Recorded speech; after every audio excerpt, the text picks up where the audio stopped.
ஓம் சாந்தி. June 25, 2024. காலை முரளி பாப்தாதா, மதுபன். இனிமையான குழந்தைகளே, நீங்கள் ஆத்மாக்கள் என்ற உறுதியான நம்பிக்கையை கொண்டிருங்கள். ஓர் ஆத்மாவாக இருக்கின்ற உணர்வுடன் எந்த பணியையும் ஆரம்பியுங்கள். உங்களுக்கு தந்தையின் நினைவு ஏற்படும். அத்துடன் பாவம் எதுவும் செய்ய மாட்டீர்கள். கேள்வி: கர்மாதீத் ஸ்திதியை அடைவதற்கு நீங்கள் ஒவ்வொருவரும் செய்ய வேண்டிய முயற்சி என்ன? நீங்கள் கர்மாதீத் ஸ்திதியை அண்மித்து விட்டதை எது குறிக்கின்றது? பதில்: கர்மாதீதம் ஆகுவதற்காக உங்கள் பௌதீக புலன்களை நினைவு சக்தியின் மூலம் கட்டுப்படுத்துவதற்கு முயற்சி செய்யுங்கள், பயிற்சி செய்யுங்கள். ஓர் அஷரீரி ஆத்மாவாகிய நான் அஷரீரியான தந்தையின் குழந்தையாவேன். உங்கள் பௌதீக புலன்கள் அனைத்தையும் விகாரமற்றதாக்குவதே அதிசிறந்த முயற்சியாகும். நீங்கள் உங்கள் கர்மாதீத் ஸ்திதியை அண்மிக்கும் அளவிற்கு ஏற்ப உங்களுடைய ஒவ்வொரு புலன் அங்கமும் சாந்தமாகவும் நறுமணம் மிக்கதாகவும் இருக்கும். விகாரத்தின் துர்நாற்றம் அவற்றிலிருந்து அகற்றப்படுவதுடன் நீங்கள் தொடர்ந்தும் அதீந்திரிய சுகத்தை அனுபவம் செய்வீர்கள். ஓம் சாந்தி. கடவுள் சிவன் பேசுகின்றார். அவர் யாருடன் பேசுகின்றார் என்பதை குழந்தைகளாகிய உங்களுக்கு கூற தேவையில்லை. சிவ் பாபாவே ஞானக்கடல் என்பதும் அவரே மனித உலகின் விதை என்பதும் குழந்தைகளாகிய உங்களுக்கு தெரியும்.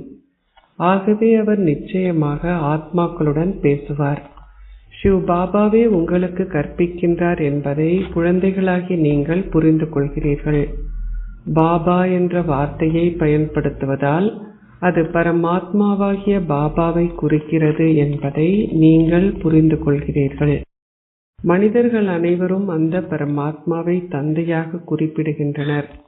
பாபா பரந்தாமத்தில் வசிக்கின்றார். நீங்கள் முதலில் இந்த விஷயத்தை உறுதியாக்கிக் கொள்ள வேண்டும். உங்களை ஓர் ஆத்மாவாக கருதி கொள்வதுடன் இதில் மிகவும் உறுதியான நம்பிக்கையை கொண்டிருங்கள். தந்தை அவர்களுக்கு என்ன கூறுகின்றார் என்பதை ஆத்மாக்கள் கிரகிக்க வேண்டும். பரமாத்மாவில் இருக்கின்ற ஞானம் ஆத்மாக்களாகிய உங்களுக்குள்ளும் பதிய வேண்டும். பின்னர் நீங்கள் அதை மற்றோருக்கு உங்களுடைய உதடுகளின் மூலமாக கூற வேண்டும். நீங்கள் எதை கற்றாலும் ஆத்மாவே அதை கற்கின்றார். ஓர் ஆத்மா ஷரீரத்தை விட்டு நீங்கும் பொழுது கல்வி போன்றவற்றை பற்றி அவருக்கு எதுவும் தெரியாது. ஆத்மா தனது சமஸ்காரங்களை எடுத்து சென்று அவருடைய அடுத்த பிறவியில் அமர்கின்றார். ஆகவே முதலில் நீங்கள் உறுதியாக உங்களை ஓர் ஆத்மா என்று கருத வேண்டும். நீங்கள் இப்பொழுது ஷரீர உணர்வை துறக்க வேண்டும். ஆத்மாவை கேட்கின்றார், ஆத்மாவை கிரகிக்கின்றார். ஒரு ஷரீரத்தில் ஆத்மா இல்லாத பொழுது ஷரீரத்தால் நகரவும் முடியாது. பரமாத்மாவே ஆத்மாக்களாகிய உங்களுக்கு ஞானத்தை கொடுக்கின்றார் என்ற உறுதியான நம்பிக்கையை குழந்தைகளாகிய நீங்கள் இப்பொழுது கொண்டிருக்க வேண்டும். நீங்கள் ஷரீரங்களை மாத்திரமே நினைவு செய்வதால் நீங்கள் ஆத்மாக்கள் ஷரீரங்களின் மூலமாக கேட்கின்றீர்கள் என்பதையும் பரமாத்மா ஒரு ஷரீரத்தின் மூலமாக பேசுகின்றார் என்பதையும் நீங்கள் மீண்டும் மீண்டும் மறக்கின்றீர்கள். நல்ல தீய சமஸ்காரங்கள் ஆத்மாவிலேயே உள்ளன என்பதையும் நீங்கள் அறிவீர்கள். ஆத்மாவே பௌதீக புலன்களின் மூலமாக மது அருந்தி அழுக்கான விஷயங்களை பௌதீக புலன்களின் மூலமாக பேசுகின்றார். ஆத்மாவே இந்த புலன் அங்கங்களின் மூலமாக தனது பாகத்தை நடிக்கின்றார். அனைத்திற்கும் முதலில் நீங்கள் நிச்சயமாக ஆத்ம உணர்வுடையவர்கள் ஆக வேண்டும்.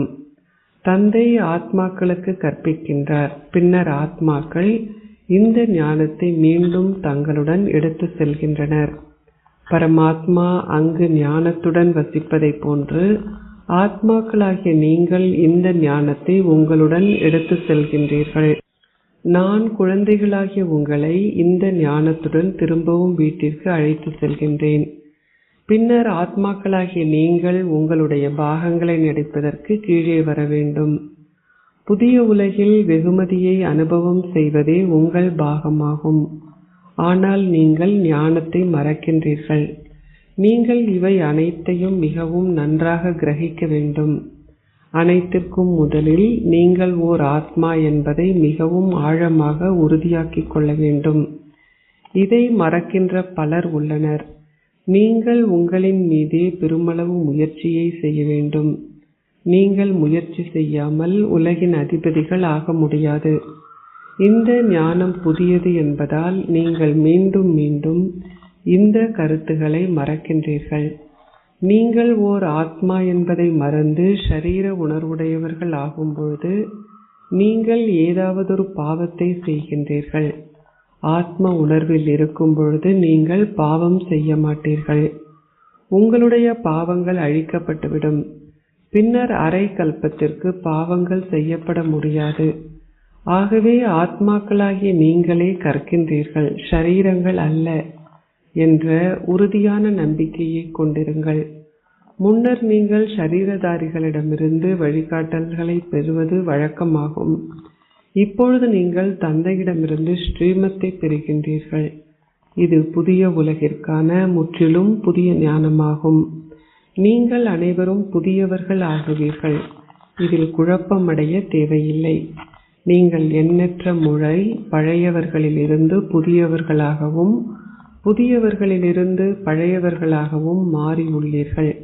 ஆகவே நீங்கள் மிக சிறந்த முயற்சியை செய்ய வேண்டும். உங்களுடைய புலன் அங்கங்களின் மூலமாக ஆத்மாக்களாகிய நீங்கள் செயல்களை செய்கின்றீர்கள். நீங்கள் அலுவலகங்கள் போன்றவற்றில் இருக்கும் பொழுதும் உங்களை ஓர் ஆத்மாவாக கருதி தொடர்ந்தும் உங்கள் புலன் அங்கங்களின் மூலமாக செயல்களை செய்தால் உங்களுக்கு கற்பிக்கின்ற தந்தையை நிச்சயமாக உங்களால் நினைவு செய்ய முடியும். ஆத்மாக்களே தந்தையை நினைவு செய்கிறார்கள். முன்னர் அஷரீரியான கடவுளை நீங்கள் நினைவு செய்வது வழக்கம் என்று கூறினாலும் உங்களை பௌதீகமானவர் என்று கருதியே நீங்கள் அஷரீரியானவரை நினைவு செய்தீர்கள். அஷரீரியானவரை நினைவு செய்யும் போது நீங்கள் ஒரு பொழுதும் உங்களை அஷரீரியானவராக கருதுவதில்லை. நீங்கள் இப்பொழுது உங்களை அஷரீரியானவராக கருதி அஷரீரியான தந்தையை நினைவு செய்ய வேண்டும். இது மிகவும் நன்றாக கடையப்பட வேண்டிய ஒரு விஷயமாகும். சிலர் தாங்கள் 2 மணி நேரங்களாக நினைவு செய்வதில் அமர்ந்திருப்பதாக எழுதினாலும் சிலர் தாங்கள் சிவ் பாபாவை சதா நினைவு செய்வதாக கூறினாலும் எவராலும் நிலையான நினைவை கொண்டிருக்க முடியாது. நீங்கள் செய்திருந்தால் நீங்கள் உங்களுடைய கர்மாத்தி ஸ்திதியை இப்பொழுதே அடைந்திருப்பீர்கள். பெருமளவு முயற்சி செய்த பின்னர் மாத்திரமே உங்களால் உங்களுடைய கர்மாத்தி ஸ்திதியை அடைய முடியும். அந்த ஸ்திதியில் விகாரமான பௌதிக புலன்கள் அனைத்தும் கட்டுப்பாட்டுக்குள் வந்துவிடும். சத்தியுகத்தில் உங்களுடைய பௌதிக புலனங்கங்கள் அனைத்தும் விகாரமற்றவை ஆகின்றன. உங்களுடைய ஒவ்வொரு புலனங்கமும் நறுமணம் நிறைந்ததாக ஆகிறது. இப்பொழுது பௌதிக புலன்கள் அழுக்கானவையும் துர்நாற்றம் நிறைந்தவையும் ஆகும். சத்யுகத்தின் புகழ் மிகவும் சிறந்ததாகும். அது சொர்க்கம் எனவும் புதிய உலகம் எனவும் வைகுந்தம் எனவும் அழைக்கப்படுகிறது. அங்கே இருக்கின்ற முக சாயல்களும் கிரீடங்கள் போன்றவையும் இங்குள்ள எவராலும் உருவாக்கப்பட முடியாது. நீங்கள் டிரான்ஸில் சென்று அவற்றை பார்த்தாலும் உங்களால் அவற்றை இங்கு உருவாக்க முடியாது. அங்கு இயற்கை அழகு இருக்கிறது. ஆகவே இப்பொழுது குழந்தைகளாகிய நீங்கள் நினைவின் மூலமாக தூய்மையாக வேண்டும். நீங்கள் நினைவு யாத்திரையில் அதிக அளவு நிலைத்திருக்க வேண்டும். இதற்கு பெரும் முயற்சி தேவைப்படுகிறது. பாபாவை நினைவு செய்யும் பொழுது நீங்கள் உங்களுடைய கர்மாத்தி ஸ்திதியை அடைவதுடன் உங்களுடைய பௌதிக புலன்கள் அனைத்தும் குளிர்மையடையும். ஒவ்வொரு அங்கமும் நறுமணம் நிறைந்திருப்பதுடன் எந்த துர்நாற்றமும் இருக்க முடியாது. இப்பொழுது பௌதிக புலன்கள் அனைத்திலும் துர்நாற்றம் இருக்கிறது. இந்த ஷரீரம் எந்த பயனும் அற்றதாகும். ஆத்மாக்களாகிய நீங்கள் இப்பொழுது தூய்மையானவர்கள் ஆகின்றீர்கள். உங்களுடைய சரீரம் தூய்மையாக முடியாது. நீங்கள் ஒரு புதிய சரீரத்தை பெறும்பொழுது மாத்திரமே அது நிகழும். ஒவ்வொரு பௌதிக புலன் அங்கத்திலும் நறுமணம் என்ற புகழ் தேவர்களையே குறிக்கிறது. குழந்தைகளாகிய நீங்கள் அதிக அளவு சந்தோஷத்தை அனுபவம் செய்ய வேண்டும். தந்தை வந்துள்ளார். ஆகவே உங்களுடைய சந்தோஷ பாதரசம் உயர வேண்டும். தந்தை கூறுகின்றார், என்னை நினைவு செய்யுங்கள், உங்களுடைய பாவங்கள் அழிக்கப்படும். கீதையின் வாசகங்கள் மிகவும் தெளிவானவையாகும். பாபாவும் கூறியுள்ளார், என்னுடைய பக்தர்களும் கீதையை கற்பவர்களும் நிச்சயமாக கிருஷ்ண பக்தர்களாக இருப்பார்கள். இதனாலேயே பாபா கூறுகின்றார், இதை தேவர்களை வழிபடுபவர்களுக்கும் கூறுங்கள். மக்கள் சிவனை வழிபடுவதுடன் அவர் சர்வ வியாபி என்றும் கூறுகிறார்கள். அவர்கள் அவரை இகழ்ந்தாலும் அவர்கள் ஒவ்வொரு நாளும் ஆலயங்களுக்கு செல்கிறார்கள். மக்கள் பலரும் சிவாலயங்களுக்கு செல்கிறார்கள். அவர்கள் மிகவும் செங்குத்தான படிகளில் உச்சிக்கும் ஏறுகிறார்கள். உச்சியிலேயே சிவாலயம் கட்டப்படுகிறது. சிவ் பாபா வந்து உங்களுக்கு ஏணியின் படத்தை காட்டுகின்றார். அவருடைய பெயர் உயர்வானதாகும்.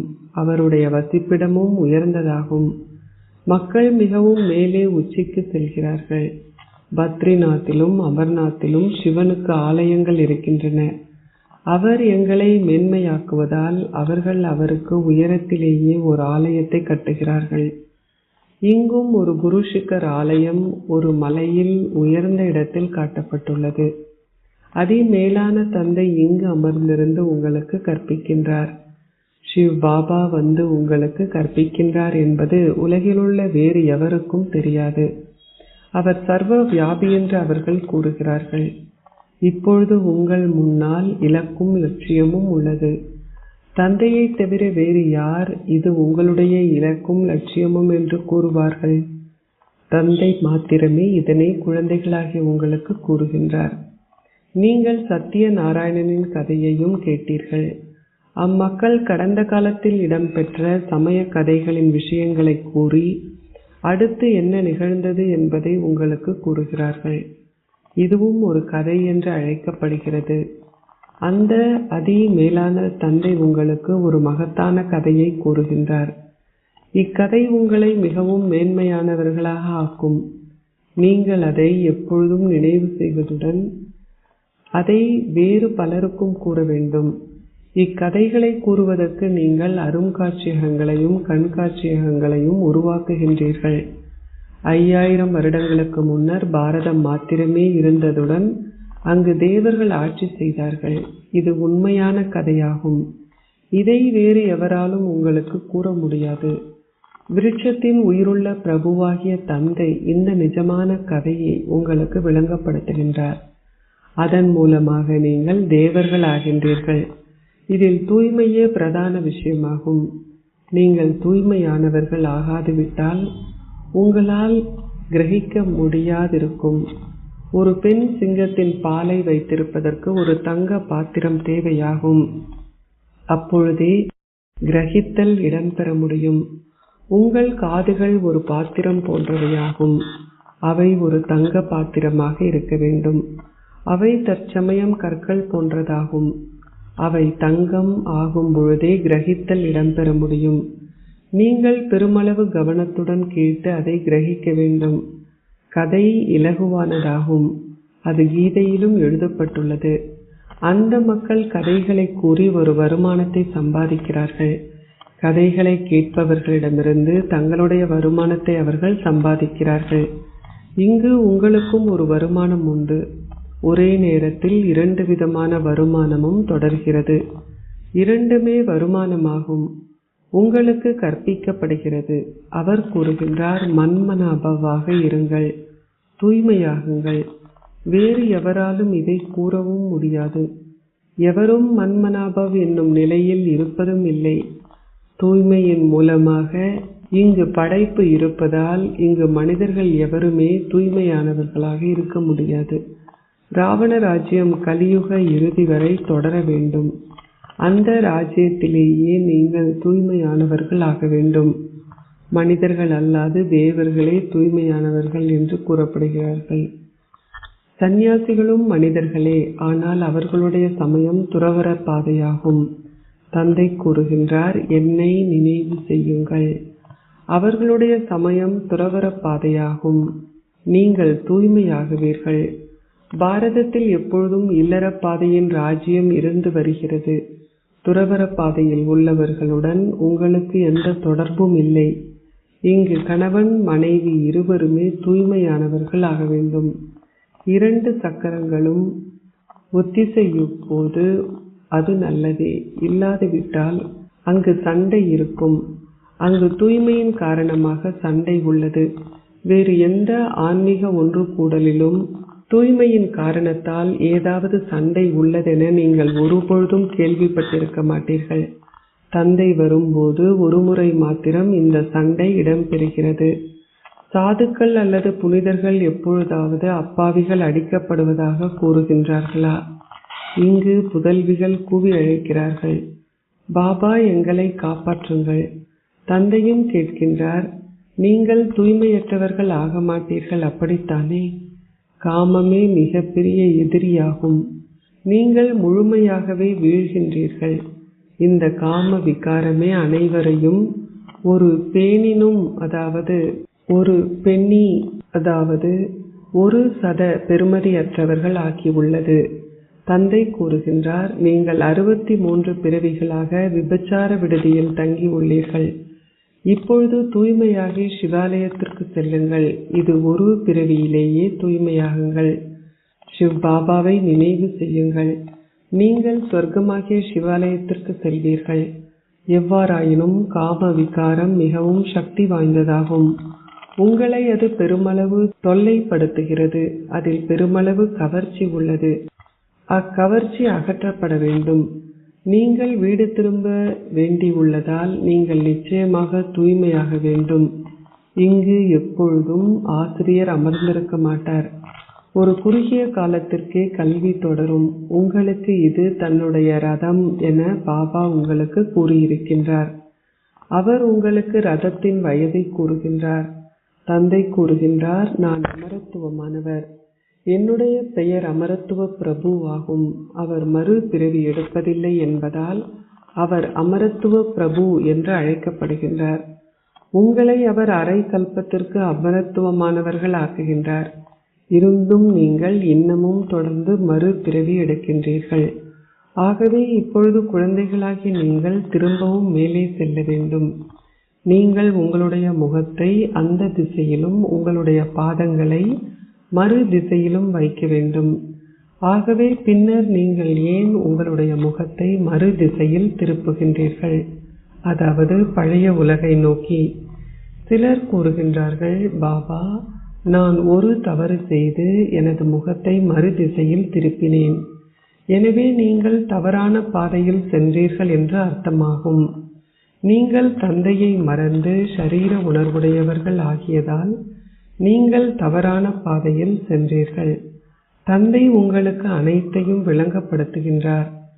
நீங்கள் தந்தையிடம் எதையும் கேட்கக்கூடாது. எனக்கு வலிமையை கொடுங்கள், எனக்கு சக்தியை கொடுங்கள். தந்தை உங்களுக்கு பாதையை காட்டுகின்றார். நீங்கள் யோக சக்தி மூலம் அவ்வாறு ஆக வேண்டும். நீங்கள் 21 பிறவிகளுக்கு எவரிடமும் எதையும் கேட்க வேண்டியில்லாதவாறு யோக சக்தி மூலம் மிகவும் செல்வந்தர்கள் ஆகின்றீர்கள். நீங்கள் தந்தையிடமிருந்து பெருமளவு பெறுகின்றீர்கள். பெருமளவு வருமானத்தை நீங்கள் சம்பாதிப்பதற்கு பாபா உங்களை தூண்டுகின்றார் என்பதை நீங்கள் புரிந்து கொள்கிறீர்கள். அவர் கூறுகின்றார், உங்களுக்கு வேண்டிய அனைத்தையும் எடுங்கள். இந்த லக்ஷ்மியும் நாராயணரும் மேன்மையானவர்கள். பின்னர் உங்களுக்கு வேண்டிய அனைத்தையும் நீங்கள் பெற முடியும். நீங்கள் முழுமையாக கற்காது விட்டால் நீங்கள் பிரஜைகளில் ஒருவர் ஆகுவீர்கள். பிரஜைகளும் நிச்சயமாக உருவாக்கப்பட வேண்டும். நீங்கள் மேலும் முன்னேறும் பொழுது நீங்கள் அதிகமான அருங்காட்சியகங்களை கொண்டிருப்பீர்கள். நீங்கள் சேவை செய்யக்கூடியதாக பெரிய மண்டபங்களையும் கல்லூரிகளையும் பெறுவீர்கள். மக்கள் திருமண நிகழ்ச்சிகளை நடத்துவதற்காக கட்டிய மண்டபங்களையும் நிச்சயமாக நீங்கள் பெறுவீர்கள். கடவுள் சிவன் பேசுகின்றார் என்று நீங்கள் விளங்கப்படுத்த வேண்டும். நான் உங்களை மிகவும் தூய்மையானவர்கள் ஆக்குகின்றேன், அதாவது தேவர்கள். பின்னர் நம்பிக்கை பொறுப்பாளர்கள் தங்கள் மண்டபத்தை உங்களுக்கு கொடுப்பார்கள். அவர்களுக்கு கூறுங்கள், கடவுள் சிவன் பேசுகின்றார். நீங்கள் துன்பத்தை பெற காமமே மிகப்பெரிய எதிரியாகும். இப்பொழுது தூய்மையானவர்களாகி தூய உலகிற்கு செல்லுங்கள். நீங்கள் தொடர்ந்தும் மண்டபங்களை பெறுவீர்கள். பின்னர் கூறப்படும், மிகவும் தாமதமாகிவிட்டீர்கள்.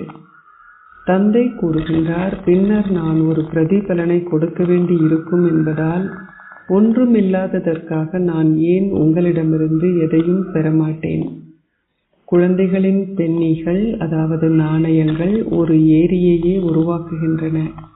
மற்றோரின் அனைத்துமே மண்ணோடு மண்ணாகிவிடும். தந்தையே மகத்தான நகை அடகு பிடிப்பவரும் பொற்கொள்ளரும் சலவை தொழிலாளியும் கைவினை கலைஞரும் ஆவார். அச்சா, இனிமையிலும் இனிமையான அன்பிற்குரிய, எப்பொழுதோ காணாமல் சென்று இப்பொழுது கண்டெடுக்கப்பட்டிருக்கும் குழந்தைகளுக்கு உங்கள் தந்தை தாயாக இருக்கும் பாப் தாதாவின் அன்பும் நினைவுகளும் காலை வந்தனங்களும். ஆன்மீக தந்தை ஆன்மீக குழந்தைகளுக்கு நமஸ்தே கூறுகின்றார். ஆன்மீக குழந்தைகள் ஆன்மீக தந்தைக்கு நமஸ்தே கூறுகின்றோம். தாரணைக்குரிய சாரம் 1. தந்தை உங்களுக்கு கூறுகின்ற உண்மை கதையை கவனமாக கேட்டு அதை கிரகியுங்கள். தந்தையிடமிருந்து என்றுமே எதையும் வேண்டாதீர்கள். 21 பிறவிகளுக்கான உங்கள் வருமானத்தை சேமித்துக் கொள்ளுங்கள். 2. நீங்கள் வீடு திரும்ப வேண்டும். ஆகவே யோக சக்தி மூலம் ஷரீரத்தின் கவர்ச்சியை முடித்து விடுங்கள். உங்களுடைய பௌதிக புலன்களை குளிர்மையாக்குங்கள்.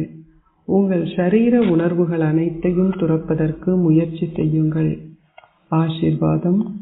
நீங்கள் ஓரிடத்தில் இருந்த வண்ணம் ஆத்மாக்கள் பலருக்கு சேவை செய்கின்ற ஒளியாலும் சக்தியாலும் நிரம்பியவர் ஆகுவீர்களாக. எப்படி ஒரு கலங்கரை விளக்கம் ஓரிடத்தில் இருந்த வண்ணம் தொலைதூரத்திற்கு சேவை செய்கிறதோ, அவ்வாறே உங்களாலும் ஓரிடத்தில் இருந்த வண்ணம் பல ஆத்மாக்களுக்கு சேவை செய்வதற்கு கருவிகளாக முடியும். இதற்கு நீங்கள் ஒளியாலும் சக்தியாலும் நிரம்பியவராக வேண்டும். அவ்வளவுதான். உங்களின் மனமும் புத்தியும் சதா வீணான எண்ணங்களிலிருந்து விடுபட்டிருக்க வேண்டும். மன் மனாபவ் என்னும் மந்திரத்தின் இலகு சுரூபமாகுங்கள். உங்களின் மனதின் ஸ்திதியானது நல்ல ஆசிகளாலும் தூய உணர்வுகளாலும் மேன்மையான மனோபாவத்தாலும் மேன்மையான அதிர்வலைகளாலும் நிரம்பி இருக்க வேண்டும். அப்பொழுது உங்களால் இலகுவாக இந்த சேவையை செய்ய முடியும். இது உங்களின் மனதின் மூலமான உண்மையான சேவையாகும். ஸ்லோகம். பிராமண ஆத்மாக்களான நீங்கள் இப்பொழுது சக்தியை கொண்டிருந்து மற்ற ஆத்மாக்களை மைக்குகள் ஆக்க வேண்டும். ஓம் சாந்தி.